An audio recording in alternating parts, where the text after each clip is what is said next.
अस्सलाम वालेकुम। ऑनलॉजी पे जावास्क्रिप्ट के पहले ट्यूटोरियल में शुएब लाशारी आपको खुश आमदीद कहता है।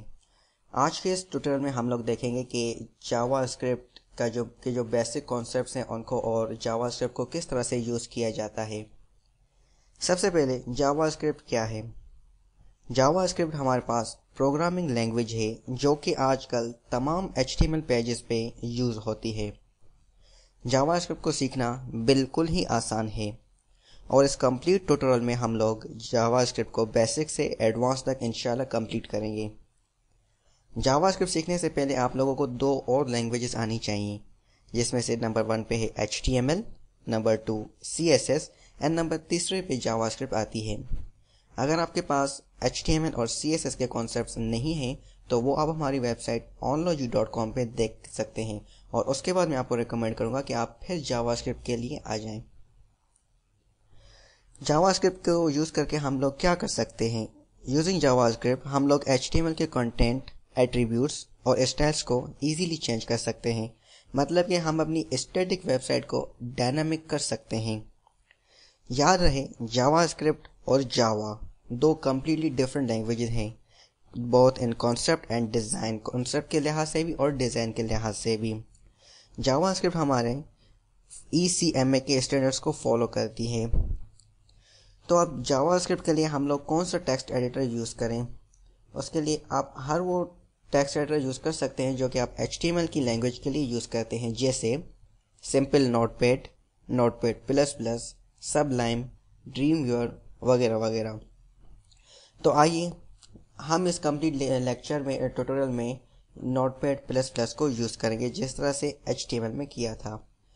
अगर आपके पास नोटपैड प्लस प्लस नहीं है तो आप गूगल से इजीली डाउनलोड कर सकते हैं, और अगर आप नोटपैड प्लस प्लस यूज़ नहीं करना चाहते तो आप सिंपल नोटपैड पे अपने जावास्क्रिप्ट की कोडिंग कर सकते हैं। ठीक है जी, तो जावास्क्रिप्ट का पहला कोड लिखते हैं। उसके लिए हमें ज़रूरत होगी HTML की।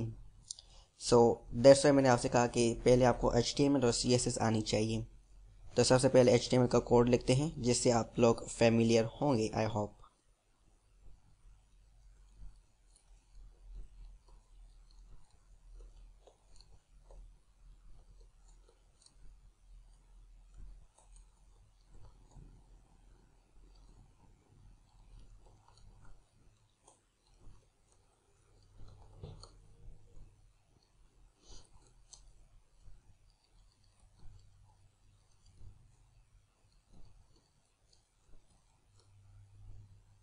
ठीक है जी, हमारा रेडी हो गया।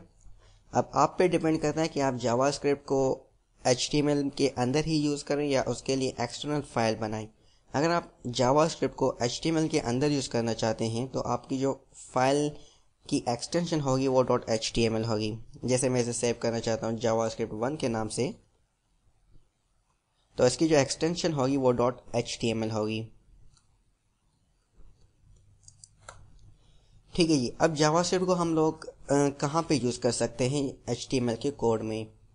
हम लोगों के पास 3 तरीके होते हैं जावास्क्रिप्ट को यूज़ करने के लिए। नंबर 1 कि आप जावास्क्रिप्ट को हेड के अंदर यूज़ करें, यहाँ पर आपकी सारी जावास्क्रिप्ट की कोडिंग आएगी। नंबर 2 कि आप जावास्क्रिप्ट की कोडिंग बॉडी के अंदर करें, यहाँ पे। और नंबर 3 कि आप एक एक्सटर्नल फाइल बनाएं और उसमें आप जावास्क्रिप्ट की कोडिंग करें। तो यहाँ पर आप लोग कंफ्यूज हो सकते हैं कि कौन सा वे सही है बिगनर्स के लिए। तो इसके लिए डिफरेंट केसेस होते हैं। अगर आप एक सिंपल पेज पे जावास्क्रिप्ट के इफेक्ट्स डालना चाहते हैं तो मैं आपको रिकमेंड करूँगा कि आप जावास्क्रिप्ट की कोडिंग HTML के अंदर ही करें। लेकिन अगर आप कंप्लीट वेबसाइट को कंट्रोल करना चाहते हैं तो उसके लिए आपको रिकमेंड करूँगा कि आप एक्सटर्नल फाइल यूज़ करें, क्योंकि एक्सटर्नल फाइल से आपको 2 फ़ायदे होंगे। एक तो आप कोडिंग को ईजीली रीड कर सकेंगे, HTML की अलग होगी और जावा की अलग होगी, तो आप लोग इजीली उसे रीड कर सकेंगे।